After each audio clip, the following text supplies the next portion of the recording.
and essentially tells like a really beautiful slice of life kind of story about how he came up originally as a rapper in kind of that TDE ecosystem, his former label Top Dog Entertainment. And he's mentioning Punch and Ab Soul and Schoolboy Q and J-Rock. Also producer Soundwave, whose fingerprints are all over this new record as well. And this was a really important tale to tell because these are intimate details of this time, this era in Kendrick's life that we haven't gotten a lot of peeks into up until this point outside of like interviews here and there.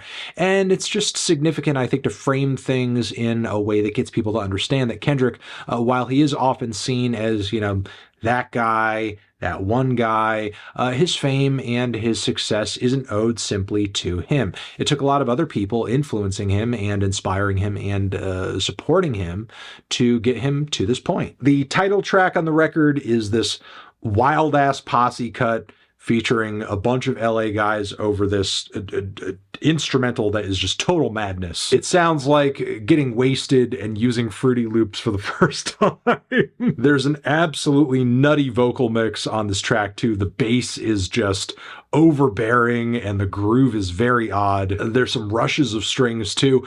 Really the rapping and flows over it is so confident and so steady that it kind of makes up for it and brings some order to the chaos. I think it's my least favorite track on the album, but it is a genuinely ballsy and unhinged effort that despite it being a little unpalatable, I still kind of admire it. And then there's Gloria, the very grand and personal finisher for the record, where in so many words, to put it very simply, Kendrick essentially writes about his writing process, his pen, as it were, and details his relationship with that as if it was a personal or a romantic connection with another person.